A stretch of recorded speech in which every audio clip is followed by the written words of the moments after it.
देखो कैसे छटपटा रहा है।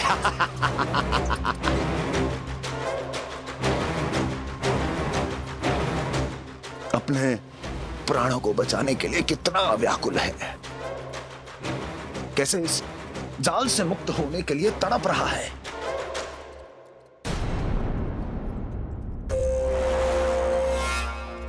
यही दशा गोकुल वासियों की भी होने वाली है, क्योंकि वो भी शीघ्र ही इस चूहे की तरह लोभ के जाल में फंसने वाले हैं। आओ आओ श्रीमान, पधारो। सब झटक लूंगा। हैं? हाँ? सब ले लूंगा।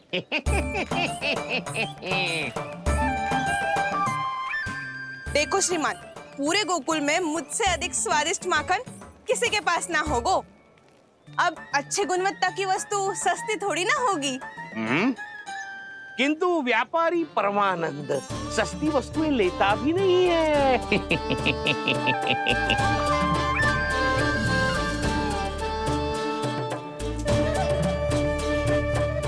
एक बार फिर सोच लो श्रीमान, हर मक्खन के मटके के बदले पूरे 2 सिक्के लेती हूँ मैं। 2 सिक्के? कहीं अधिक तो ना बोल दियो मैंने?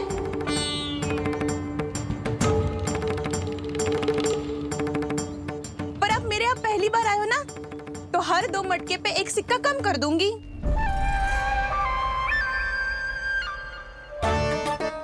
चार मटकी लोगे तो 1 और सिक्का कम कर दोगी, लेकिन इससे अधिक कम कर ना पाऊंगी। छूट देकर मूल्य आधा कर रही है आप। मैं तो 2 गुना मूल्य देने के लिए तैयार हूँ।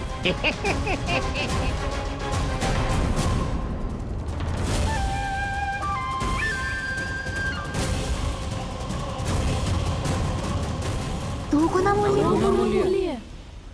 2 गुना मूल्य तो दूंगा, लेकिन मेरी एक शर्त है। सारी की सारी मटकियां चाहिए मुझे।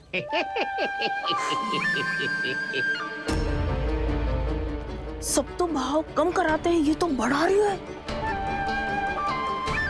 हाँ तो जे भी कोई पूछने की बात है, जे ले लो, जे ले लो, जे सारी की सारी मटकियां आपकी। लोभ में आकर लिया गया कोई भी निर्णय लाभकारी ना होता लल्ला। अच्छा जे बता, जो लोभ में आके तूने जो सारे लड्डू खा लिए तो क्या होगा? क्या होगा मैया?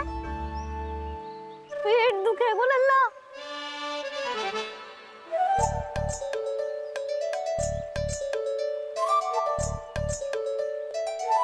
पीड़ा होगी, स्वास्थ्य बिगड़ जाएगा, फिर सोच ले तू घर से बाहर ना निकल पाएगा।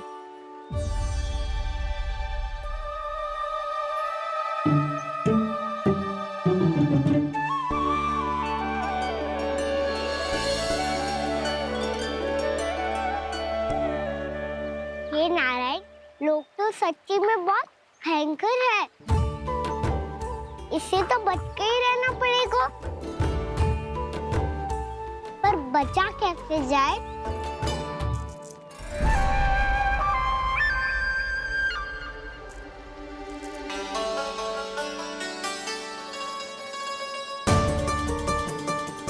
अब फंस गए गांव वाले। जैसे ही ये मेरे सिक्कों की चमक दमक खनक देखेंगे, मेरे जाल में ऐसे फंसेंगे जैसे कि ये मूर्ख स्त्री।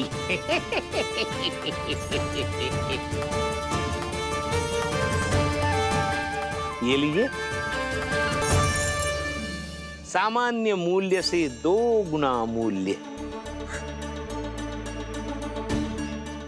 अच्छा मूल्य दूंगा तो ही तो अच्छी वस्तुएं मिलेगी ना मुझे।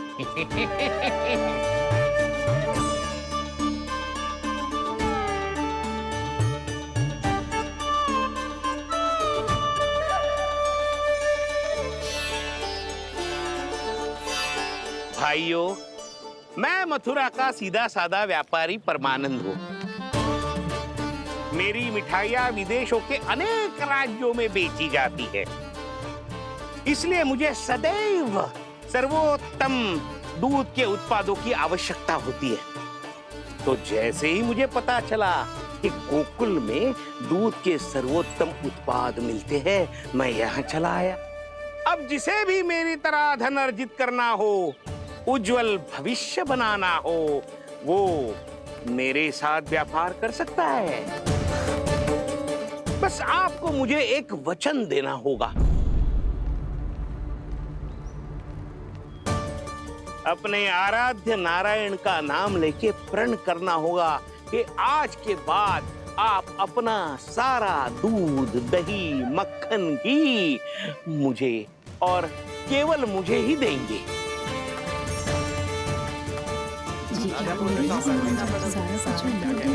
ताकि इनका प्रबंध करने के लिए मुझे कहीं और भटकना ना पड़े।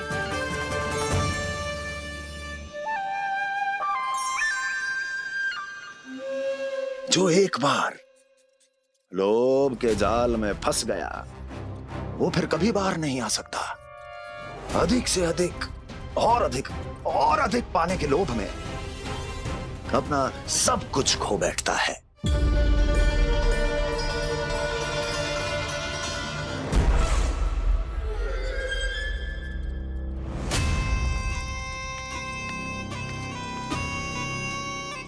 और फिर धीरे धीरे उसकी संघर्ष क्षमता समाप्त हो जाती है। और फिर जो बचता है वो यमदूत की प्रतीक्षा करने वाला केवल एक जीवित शव, और कुछ नहीं।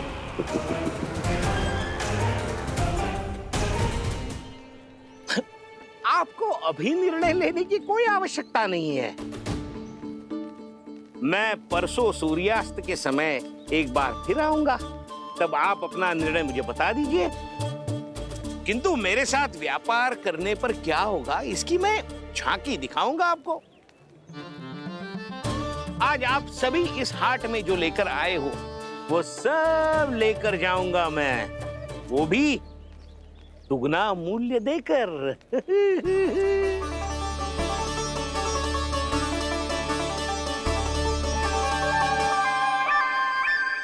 मैं तैयार हूँ व्यापारी जी।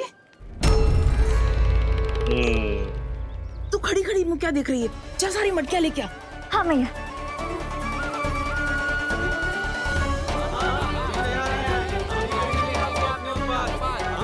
हाँ, जाइए जाइए जाइए।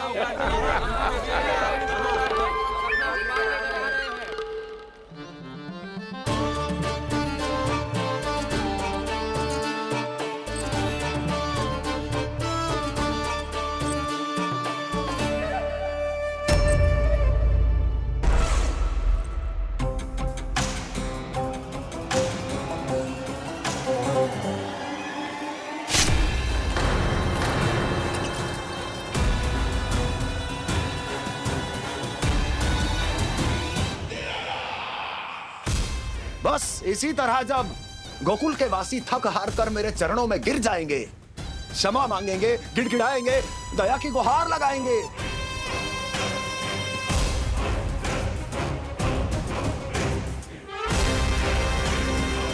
तब मैं उस नंद को गोकुल में छुपे उस चूहे के साथ यहां आने पर विवश कर दूंगा।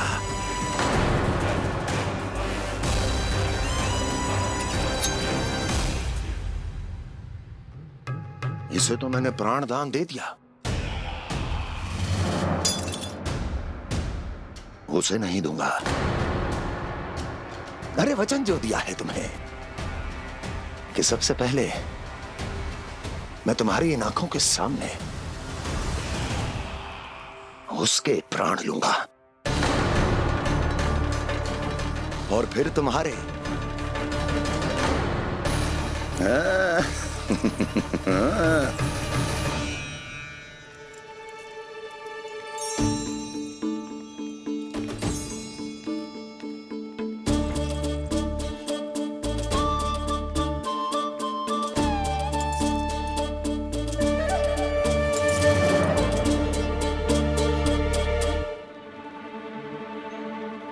आपके सिक्के?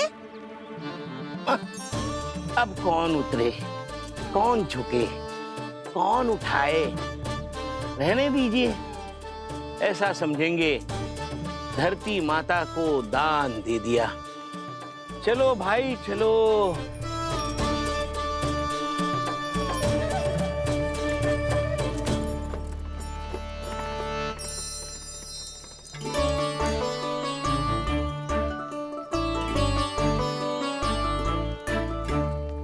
आज तो बहुत अधिक धन मिल गो। कोई और माने ना माने, मैं तो परसों ही जाकर व्यापारी जी को हाँ बोल दूंगी। फंस गए गांव वाले।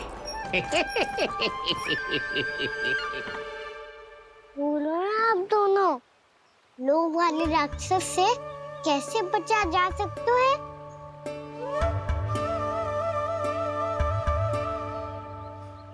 संतुष्टि से। ये संतुष्टि कौन है? संतुष्टि एक साधारण सी कला होती जिसमें प्रवीण होने के लिए एक बात सीखना आवश्यक है कि हमारे पास जितना है उतने में प्रसन्न रहना चाहिए। पर अधिक मिल जाए तो अपने परिवार या अपने सखाओं के साथ या किसी ऐसे व्यक्ति के साथ जिसे उसकी आवश्यकता हो बांट लेना चाहिए, ताकि सबके पास पर्याप्त हो और किसी को भी कछु कमी ना हो, किसी को वस्त्र के बिना रहना ना पड़े, भोजन के बिना सोना ना पड़े। और वैसे भी कान्हा, हम जितना अपनी वस्तुओं को बांटते हैं ना, उससे कई गुना अधिक नारायण हमें दे देते हैं। पर मैया, बस अब शेष प्रश्न घर जाके पूजा पूरी करने दे मुझे।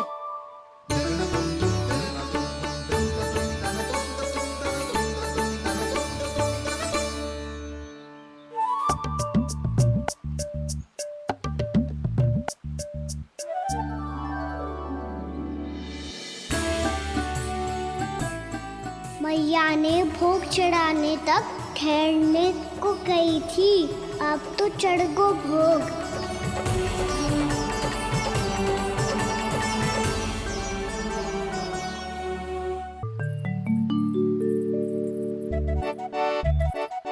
बाहर आ जाओ, सबके सब लड्डू लाया हूँ तुम्हारे लिए।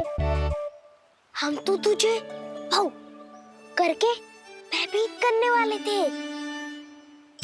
तुझे कैसे पता चला और कब? जब से तुम सबने हाथ में मेरा पीछा करना आरंभ किया था, तभी पता चल गया था मुझे। मैं भी तुम सबके साथ आने वाला था, पर मैया ने रोक लियो। इससे पहले कि मैया मुझे रोक ले, भागो।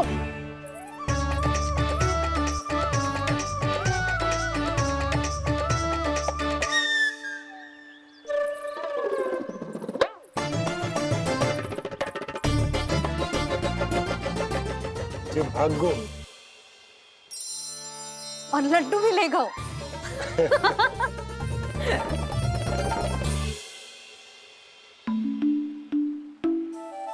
क्या होगा?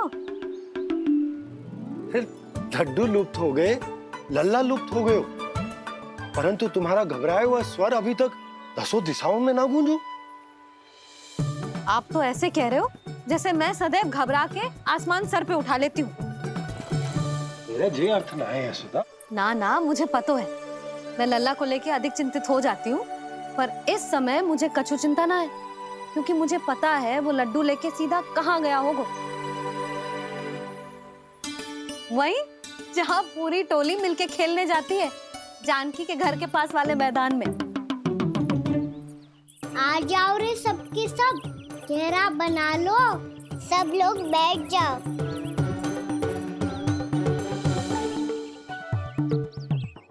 वहीं पेड़ के नीचे बैठ के सबको लड्डू बांटे गोजे। लो मधुमंगल, ले सुबल,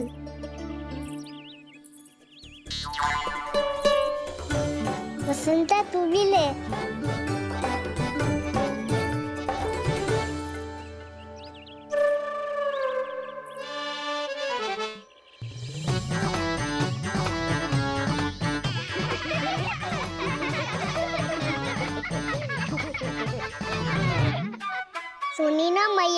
क्या की? तो बहुत भयंकर ऋतु है, बहुत भयानक। ताई जी ने ये भी तो कही थी कि आवश्यकता से अधिक की इच्छा करना लोभ हो तो है, पर मेरी तो आवश्यकता ही अधिक है कान्हा। इतने भारी भरकम तन में एक लड्डू कहाँ जाओगो, कुछ पता भी ना चलोगो। फिर तुझे 2 ना 4 लड्डू देने पड़ेंगे।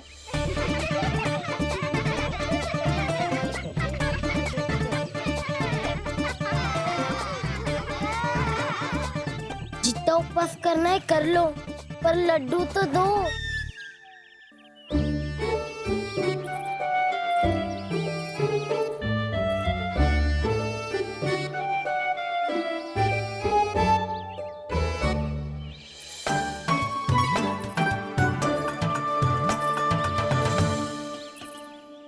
और जैसे ही जे बालक लड्डू खाने को होंगे, उनके मुंह तक पहुंचने से पहले ही कान्हा उन्हें रोक देगा। रुको।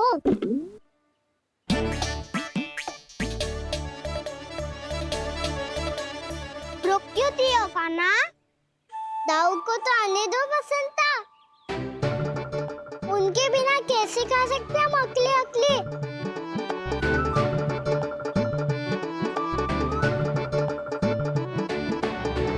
पर तुम्हें ये सब कैसे पता है यशोदा? अरे, एक मैया से अधिक अपने संतान को कौन जानता है भला? कान्हा अपने दाऊ के बिना कुछ कर ही ना सकता। अब चाहे खेल खेलना हो या अपनी मैया के हाथ के लड्डुओं का आनंद उठाना। जहाँ कान्हा होगो, हाँ उसके बलदाऊ को तो होनो ही है। विलंब की आशंका से घबराओ मत, मैं आ गया हूँ।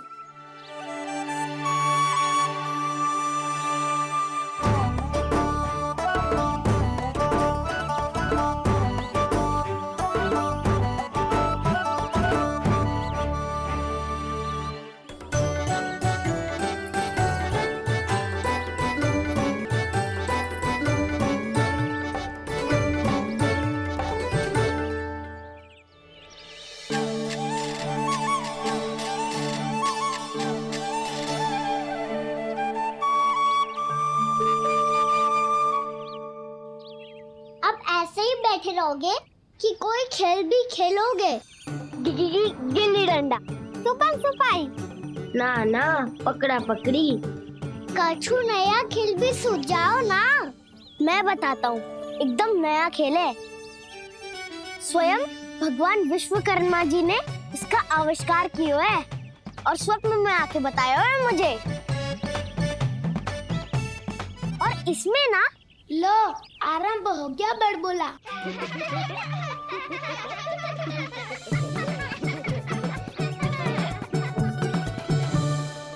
अरे पर खेल का नाम तो बता उज्जवल। खेल का नाम है साथी दौड़।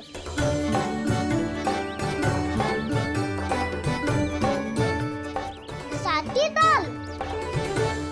पर खेलते कैसे है इसे?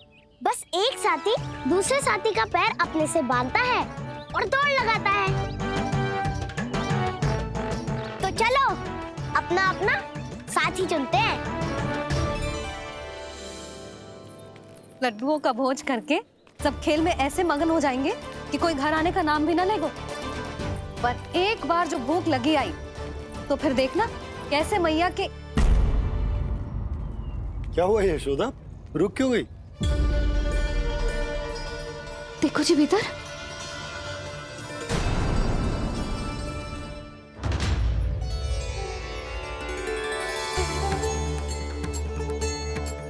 ये कौन है? जैसे साक्षात मैया लक्ष्मी।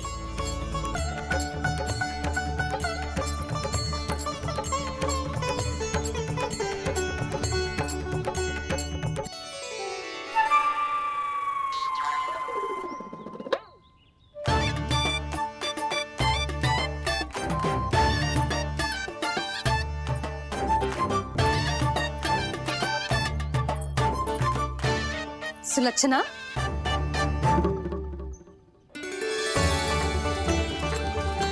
जशोदा जी, नंदराज।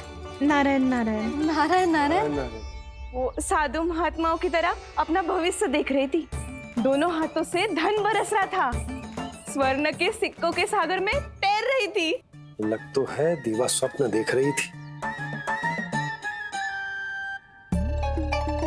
और सुलक्षणा बताओ, कैसे आना हुआ, वो भी इस वेशभूषा में? अच्छी लग रही हूँ ना मैं, रानी जैसी? क्षमा करना, वो तो आप हो ना। अब बताओ भी, ये सब क्या है? जे ही तो धनवान बनने का संकेत है जशोदा जी। अब बहुत सारा धन आएगा तो धनवान दिखना भी तो चाहिए कि ना। कहना क्या चाहती हो? जे ही कि साक्षात कुबेर भगवान आए हैं गोकुल को समृद्ध करने। हैं?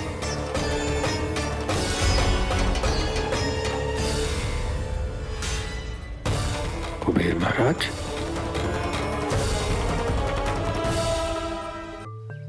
साक्षात कुबेर भगवान आए हैं गोकुल को समृद्ध करने। हैं? सब विस्तार से बताती हूँ, आप बैठो तो सही। कुबेर महाराज? चलो जोड़ी बनाते हैं।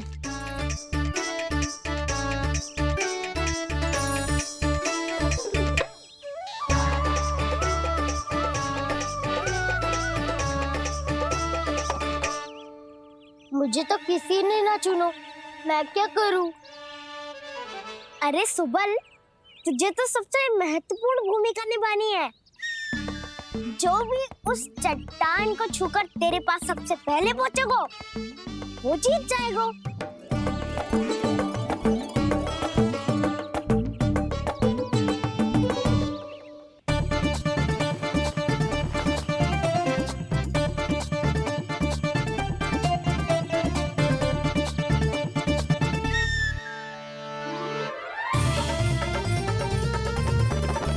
आरंभ करो।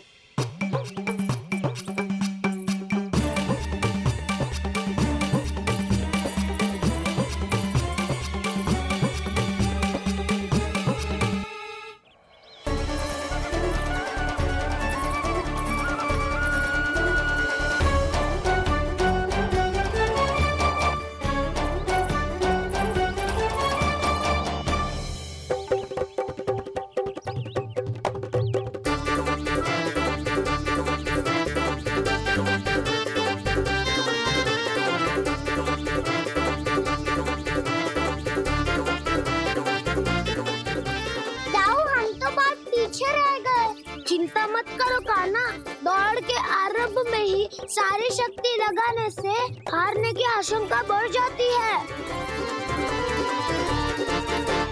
देखो वो दोनों थक रहे हैं, यही समय है अपनी गति बढ़ाने का।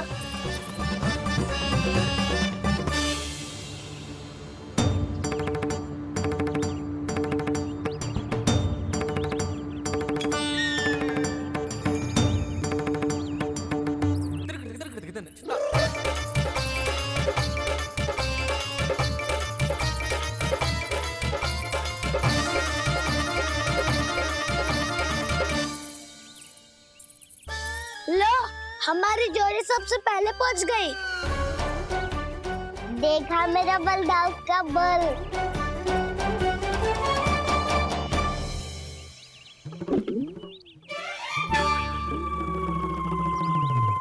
ताऊ, वो देखो।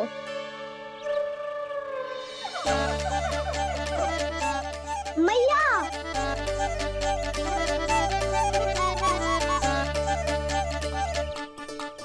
अपने परिवार या अपने सखाओं के साथ या किसी ऐसे व्यक्ति के साथ जिसे उसकी आवश्यकता हो, बांट लेना चाहिए ताकि सबके पास पर्याप्त हो और किसी को भी कुछ कमी ना हो, किसी को वस्त्र के बिना रहना ना पड़े, भोजन के बिना सोना ना पड़े।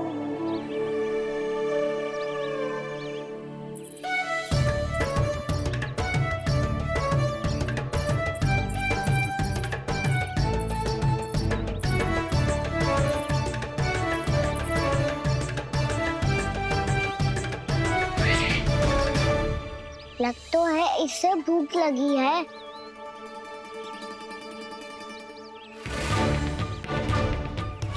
मेरी और क्या देख रहे हो? तुम्हारी पोटली में कुछ तो होगा, दे दो उसे। मेरे नैना मैया ने क्या की थी? जितना हम किसी और को देते हैं ना, उससे अनेक गुना नारायण हमें वापिस कर देते हैं।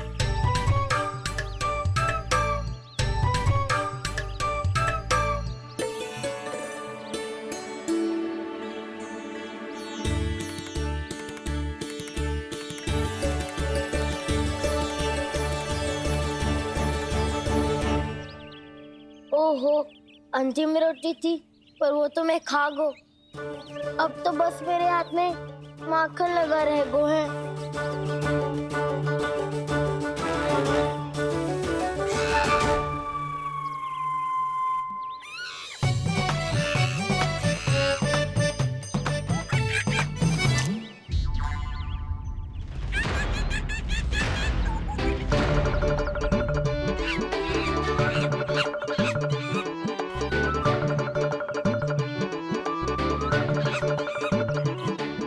क्षमा करना सखा,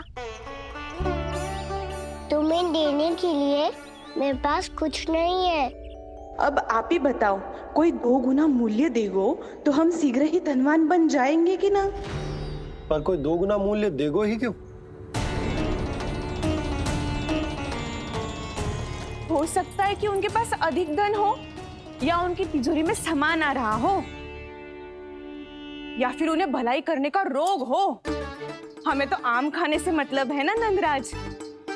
गुटली किनके, हमें क्या लेना देना। मैंने तो निर्णय ले लिया है कि उसकी सिर्फ मान लूंगी।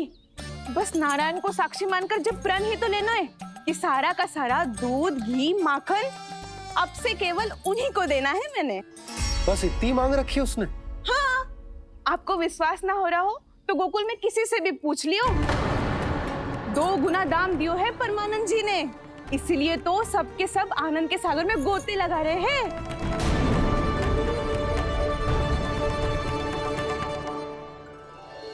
हे नारायण, सुनी है गांव वालों को 2 गुना लाभ हुआ है आज, पर मैं तो माखन बेच ही ना पाई, क्योंकि हाट जाने के लिए कोई साधन ही ना मिलो मुझे। ये नया माखन अभी अभी बनायो है मैंने। प्रतिदिन जो माखन निकालती हूँ सबसे पहले आपको चढ़ाती हूँ, ये सोचकर कि कभी तो आपकी कृपा होगी। पर जाने आपका आशीर्वाद कब मिलेगा मुझे, पर जाने कब आपका आशीर्वाद मिलेगा मुझे। यदि इस बार भी मेरा माखन बेकार हो गयो ना, तो सच्ची कह रही हूँ, कल से भोग में आपको कुछ भी ना चढ़ाऊंगी मैं। कल से भोग में आपको कुछ भी ना चढ़ाऊंगी मैं। कान्हा, मुस्कुरा क्यों रहे हो? वानर महाराज की भूख कैसे मिटानी है पता है मुझे। कैसे? माखन से। पर माखन कहाँ मिलेगो? सावित्री मौसी के घर से। तो क्या तुम फिर से माखन चुराने की सोच रहे हो? डाउन मेरी बात, प्रश्न ही नहीं उठता, इसकी अनुमति नहीं दूंगा मैं। गोकुल वासियों को ऐसा वचन देने की अनुमति ना दे सकता मैं। बिना सोचे समझे कैसे वो किसी अपरिचित व्यापारी के शब्दों पर विश्वास कर सकते हैं?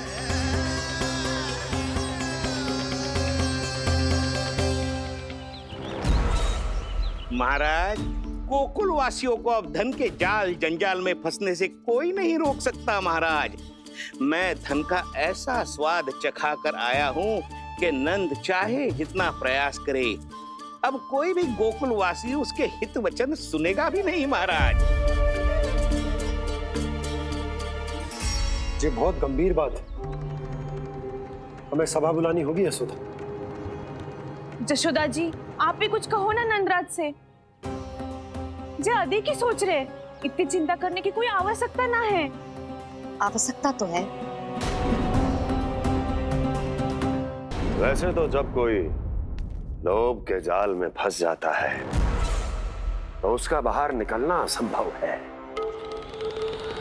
किंतु फिर भी अपनी दृष्टि चौकन्नी रखना और कान गोकुल में होने वाली हर हलचल पर, क्योंकि मैं नहीं चाहता कि उस छलिया विष्णु अवतार का कोई भी छल मेरे मार्ग का रोड़ा बन पाए। अवश्य महाराज।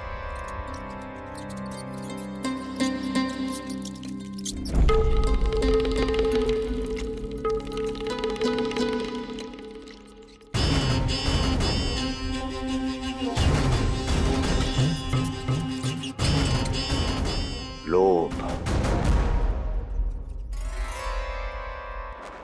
ध्यान रहे परमानंद, गोकुल वासियों पर लोभ का प्रभाव हर बीतते क्षण के साथ बढ़ता चला जाना चाहिए। महाराज, जैसे किसी कबूतर को बिल्ली दबोच लेती है, वैसे ही मेरा फैलाया हुआ लोभ गोकुल वासियों को अपने पंजों में दबोच लेगा। सब झटक लूंगा।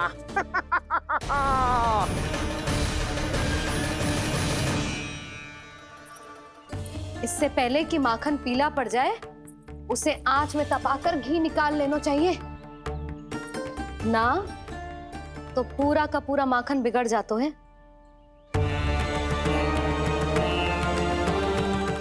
मैं अभी भोला से कहकर सारे ग्वाल ग्वालियरों की सभा बुलाता हूँ। मुझे सबसे बहुत महत्वपूर्ण विषय पर बात करनी है।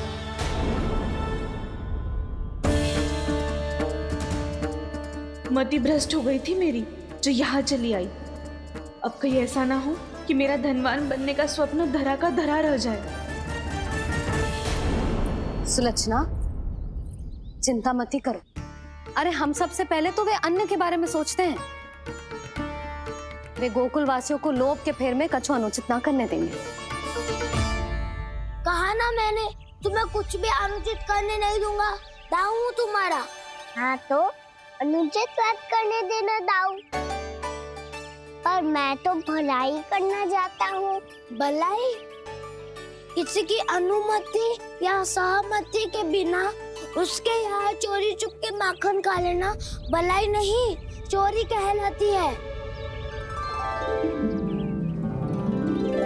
सखाओ, तुम ही बताओ, किसी भूखे प्राणी के लिए भोजन की व्यवस्था करना क्या होता है? भलाई। पड़े पड़े माखन चढ़ने के स्थान पर किसी का पेट भरे, वो क्या होता है? भलाई। किसी के मन की इच्छा पूरी करना क्या होता है? भलाई। ठहरो ठहरो, चोरी करके किसकी मन की इच्छा पूरी करोगे तुम?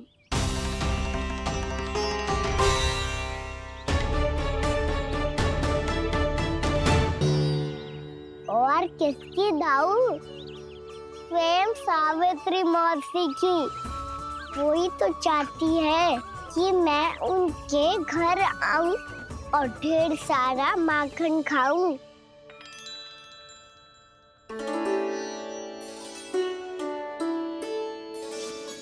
तो फिर अगला घर आपका।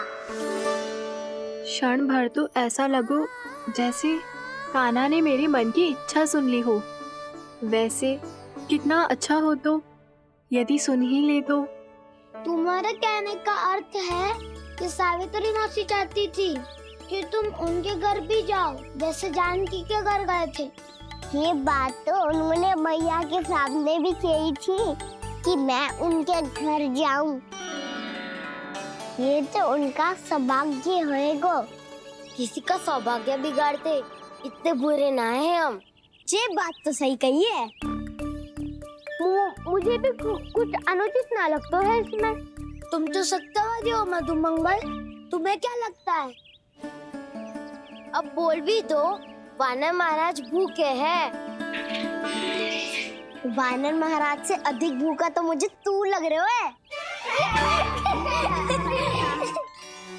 यदि कान्हा सच्ची में जैसा वानर महाराज की भूख मिटाने के लिए और सावित्री मौसी की इच्छा पूरी करने के लिए कर रहा है, तो दादी के सीख के अनुसार मुझे इसमें कछु अनुचित ना लगता। पक्का हम सच में चोरी नहीं भलाई करने जा रहे हैं? सही कहा दाऊ। यदि भूखे असहाय वानर वराज का पेट भरोगे तो इसका असली पुण्य तो सावित्री मौसी को ही मिलेगा। इसका अर्थ तो ये हुआ कि कान्हा सावित्री मौसी का घर माखन चुराने नहीं जाएगा, बल्कि उसे दुगना कर देगा। बात तो सही है, तो फिर मैं तुम्हें नहीं रोकूंगा।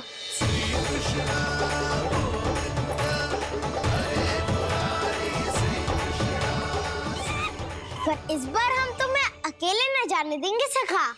हाँ, हमें भी पुण्य अर्जित करना है और माखन भी।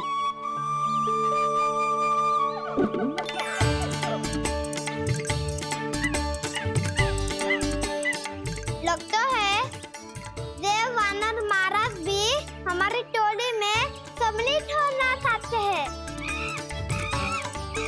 तब तो ये सबको ये कला सिखानी पड़ेगी। सही कहा सका। अच्छे काम का प्रचार प्रसार तो होना ही चाहिए ना।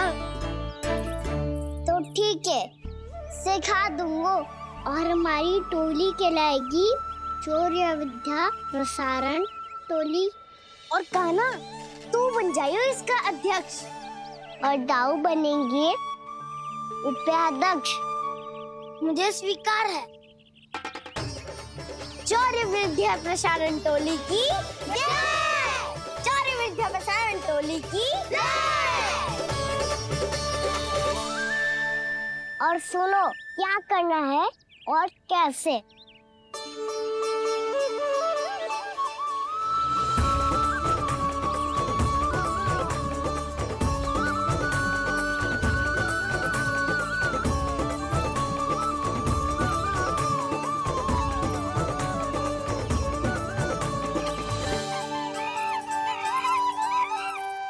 आया कन्हैया रे आया रे माखन का चोर,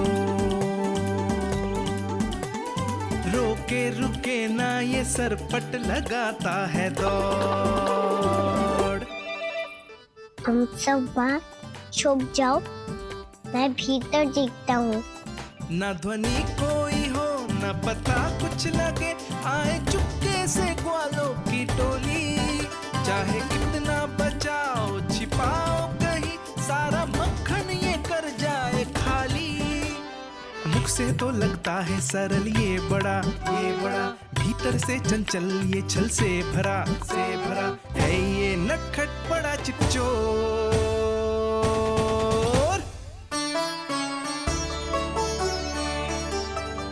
इतने ऊपर टांग रही हो मौसी। कान्हा सच में आ गयो तो मैं तो धन्य हो जाऊंगी।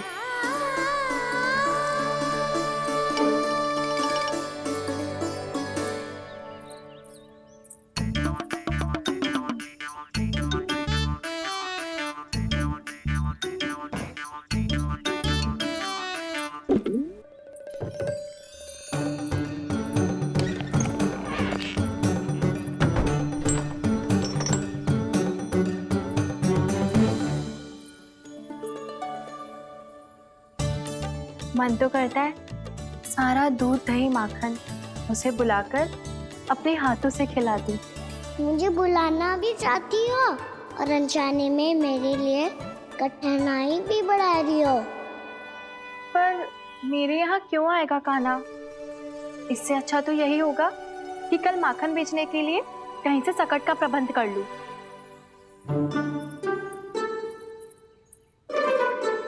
छुप जाओ छुप जाओ।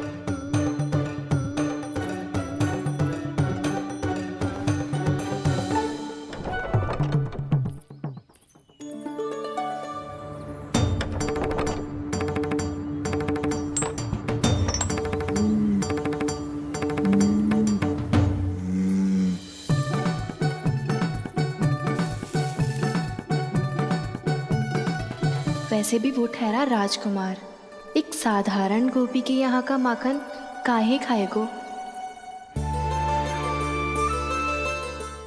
तू भी बावली हो गई है सावित्री। कान्हा आना भी चाहे तो इतनी दूर आएगा कैसे?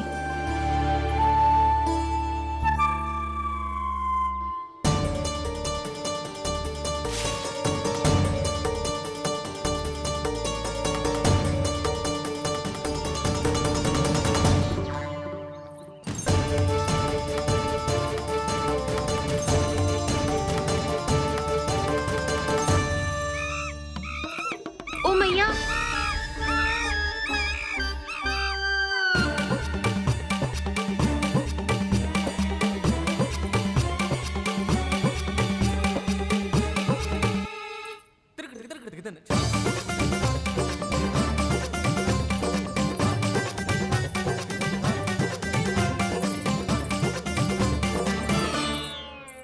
सब खड़े हो जाओ।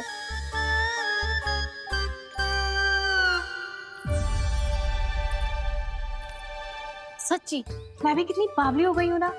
जब नंद भवन की ओर जा ही रही हूँ तो कान्हा के लिए थोड़ा सा माखन ले जाती हूँ।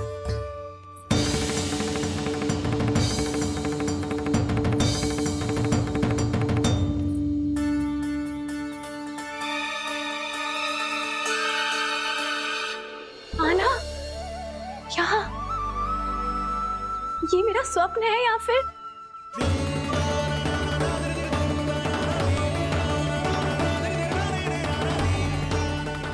ये सारे बालक यहाँ क्या कर रहे हैं कान्हा के साथ? क्या जानकी सत्य कह रही थी? कान्हा यहाँ पर माखन चुराने आया है। मुझे स्वयं जाके इसे माखन खिलाना चाहिए। चलो, सावित्री मौसी के वापस लौटने से पहले मैं कार्य समाप्त करके वापस भी जाना है। कोई पकड़ी मत जाना।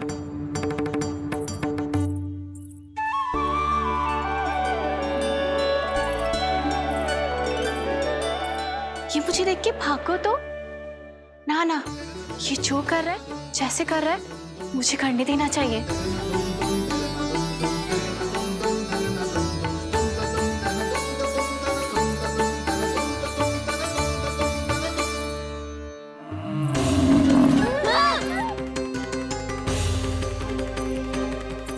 हे नारायण मैया,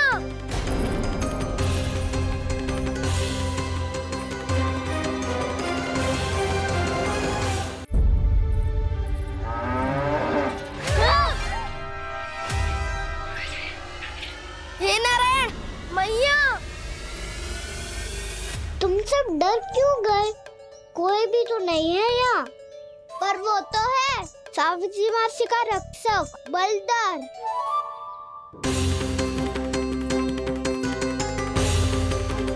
हे नारायण, मैं बलदर को भोजन देना तो भूल ही गई, और भूखे पेट तो वो हिंसक हो जाता है। कान्हा तूने सुना है ना कैसे सींग घुमा के और लाते उठा उठा के मारता है? बलराम नहीं है जो तुम्हारी रक्षा करेगा, बलदर है वो। बहुत कथाएं सुनी है इसके क्रोधित स्वभाव की, पर अपनी आंखों से ना देख लो। चल खाना, लौट चल।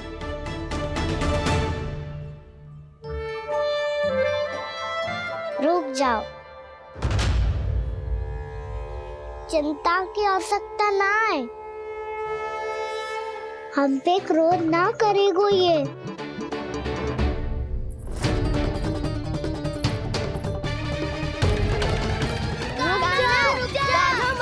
रुक जा कान्हा, रुक जा कान्हा, लौट जाना।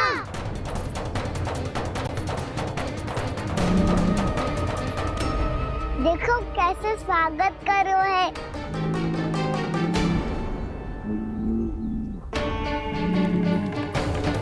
व्यर्थी भयभीत हो तुम सब।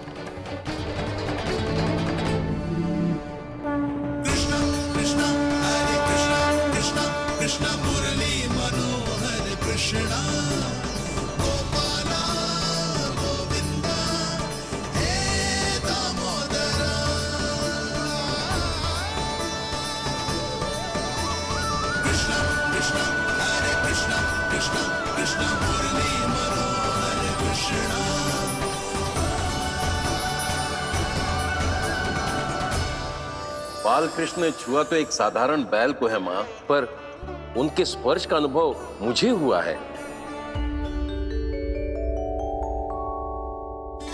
बलधर, ये जो वानर महाराज है ना, ये मेरे सखा है, बहुत भूखे हैं ये, इसलिए हम इनके लिए तनिक माखन देने आए हैं। हमारा साथ दोगे ना? मैं भी बहुत भूखा हूँ प्रभु। सावित्री मैया चारा देना ही भूल गईं। आप मुझे खोल दीजिए ना। आप भी अपना कार्य निर्विघ्न कर लीजिएगा और मैं भी घास चर के अपनी भूख मिटा लूंगा।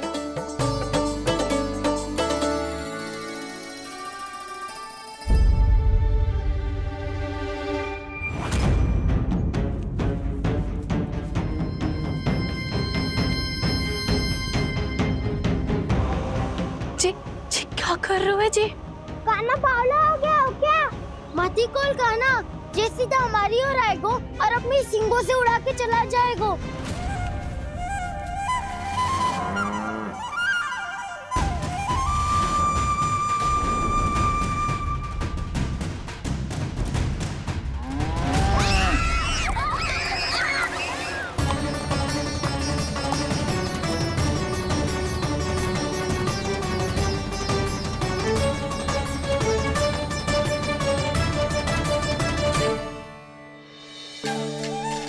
ये कैसे संभव है?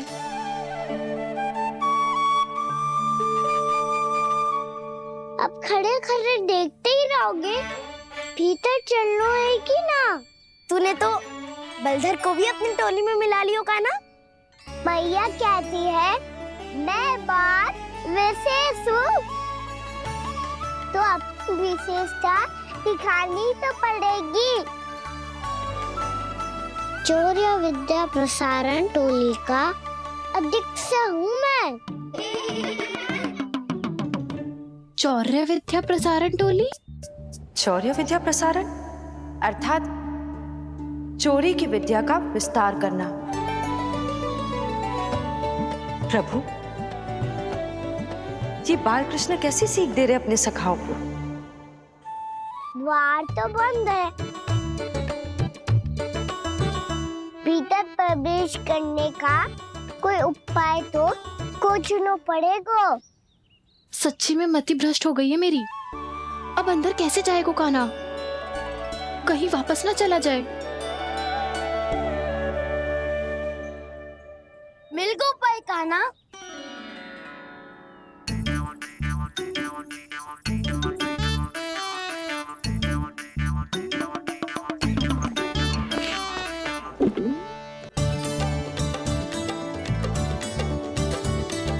चलो भीतर प्रवेश करते हैं। रुको, सीधे प्रवेश ना करते, पहले जांच पड़ताल करते हैं कि भीतर कोई है कि ना। पर सावित्री मौसी को तो हमने बाहर जाते देखा था, और कौन हो सकता है भीतर? ऐसे बार बलदर था, वैसे भीतर कोई और हो सकता है नारायण? फिर तू ही जा, मैं ना जाऊंगा भीतर। माखन चुराना भी सरल ना है, सतर्क रहना पड़ता है। माता यशोदा यदि ये सब देख लें तो उनके मन को कितना दुख पहुंचेगा।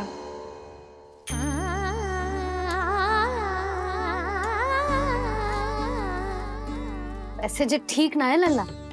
जब भूख लगती है तभी मैया की स्मृति आती है तुझे। आज खेल के इतने शीघ्र कैसे आ गो तू?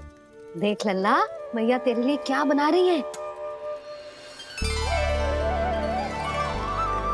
सूजी का हलवा। अभी भी समय है लल्ला, कछु और खाना हो तो बता दे। कान्हा तो बाहर गए खेलने, यशोदा किससे बातें कर रही? अब ऐसे मूर्ति बन के क्या खड़ा है? कछु बोलेगा भी? नंदराज जी,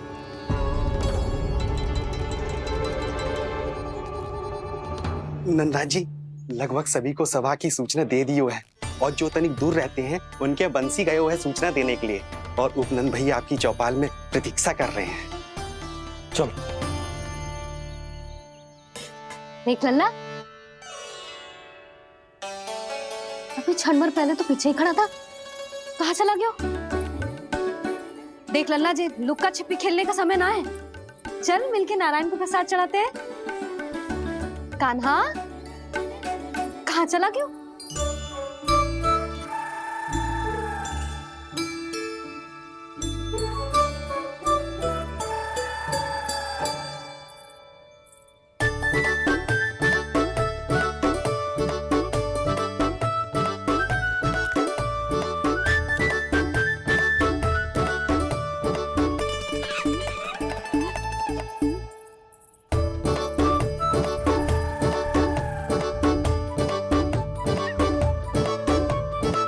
पशुओं से तो ऐसे बात कर रहे हो जैसे इनकी भाषा समझते हो।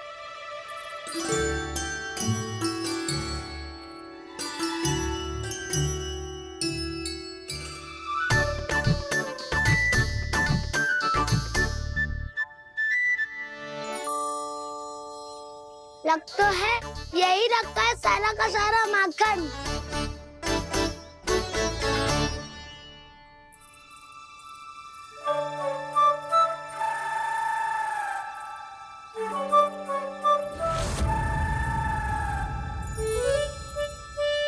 कान्हा, मुझे प्रयास करने दे, मैं आसानी से कर लूंगा।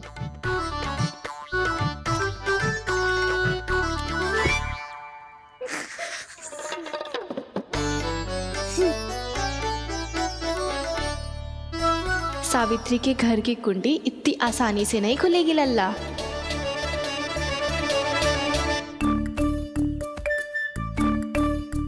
कहो तो मैं ही तोड़ दूं द्वार। ना ना, चिंता मत कर कान्हा, पीछे मुड़ के देख, सारा का सारा माखन ऊपर ही तो लटक रहो है।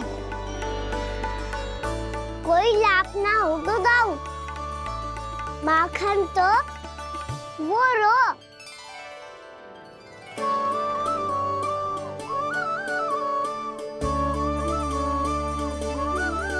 पर जे तो इतनी ऊपर है कि इसे उतारने के लिए हाथी बुलाना पड़ेगा। तो क्या अब हमें माखन ना मिलेगा?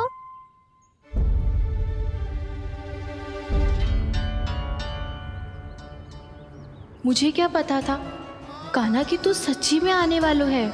ना तो मैं इतनी ऊपर लटकाती ही ना, ऊपर से चौकी भी रसोई घर में बंद है। ये तो स्वयं चाहती है कि कृष्ण इनका माखन चुरा ले।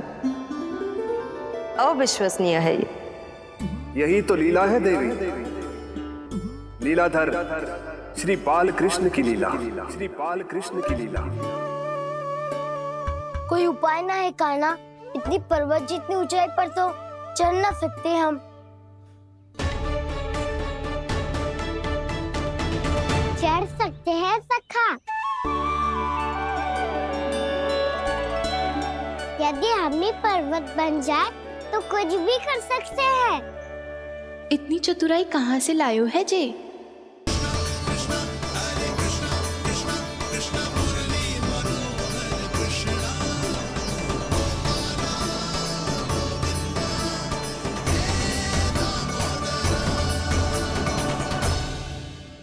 हम सबसे ऊपर कौन चढ़ेगा? नाना, मैं ना करूँगा, ये संभव ही ना है, मुझसे ना हो पाएगा। मैं चढ़ूंगा सबसे ऊपर।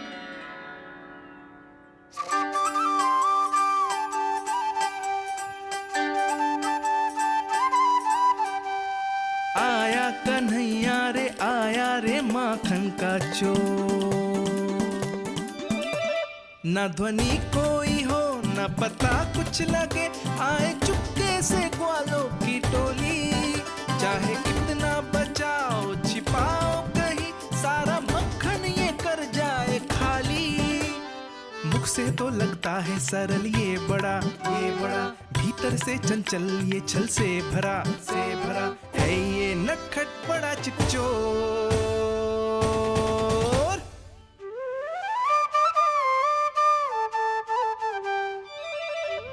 भोला भाला कान्हा है माँ चोर, अरे भोला भाला कान्हा है माखन का चोर, अरे भोला भाला कान्हा है माखन का चोर, भोला भाला कान्हा है माखन का चोर।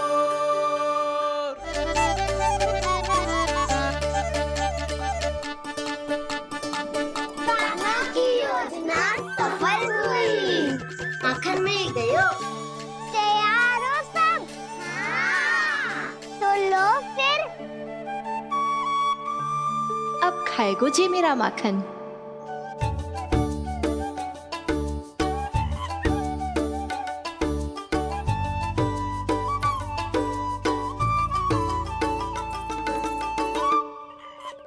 वानर महाराज, सबसे पहले तो आप ही लो। हैं?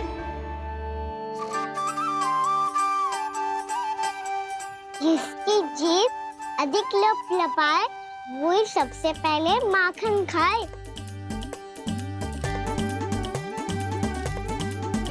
स्वयं हाथों से अपने ये बांटे, पूरी टोली को माखन खिलाए, बड़ा नटखट है नंद किशोर। लो दाऊ, ये आपका। सारा माखन जे इन सब में बांट रहो है, स्वयं ना खाएगो। भोला भाला कान्हा है माखन का चोर, अरे भोला भाला कान्हा है माखन का चोर, अरे भोला भाला कान्हा है माखन का चोर। इतनी देर बाद ही सही, अब खा रहो है जी मेरे हाथ का माखन। प्रभु, ये जो भी करते हैं उसके पीछे कोई ना कोई उद्देश्य अवश्य होता है। मैं ये जानने के लिए आतुर हूं कि इस माखन चोरी की लीला के माध्यम से कौन सा संदेश देना चाहते हैं ये। बस यही कि यदि कोई भक्त सच्चे हृदय से भगवान का स्मरण करे तो भगवान अवश्य आएंगे और अपने भक्तों के कर्मों को सुधारने की प्रक्रिया प्रारंभ कर देंगे। फिर चाहे वो भक्त जानकी हो या सावित्री। कृष्ण माखन नहीं खा रहे देवी, ये तो अपने भक्तों के दुष्कर्मों को मिटा रहे हैं ताकि उन्हें जीवन और मृत्यु के चक्र से मुक्ति दिला सके। पर प्रभु, ऐसे तो सारा संसार इन्हें माखन चोर बुलाएगा। ये माखन आत्मा की तरह है और आत्मा तो सदैव से ही परमात्मा की होती है। इसीलिए कृष्ण जो चुरा रहे हैं वो माखन नहीं, ये तो इन गोपियों की चित्त है देवी। अब से जो भी व्यक्ति इन्हें माखन चोर बुलाएगा वो इन्हें प्रेम से चित्त चोर कहकर भी पुकारेगा। वो इन्हें प्रेम से चित्त चोर कहकर भी पुकारेगा।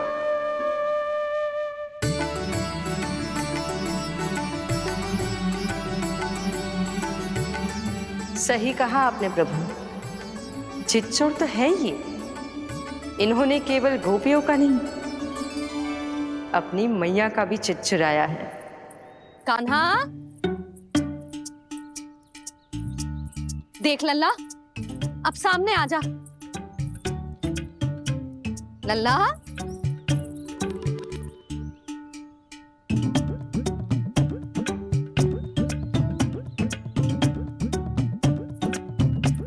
मुझे पतो है तू खम्बे के पीछे छुपो है। बाहर निकल।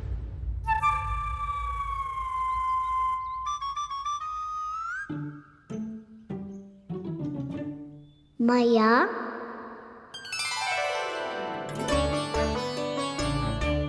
रुक।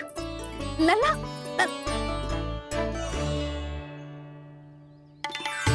ठीक है, मत आ।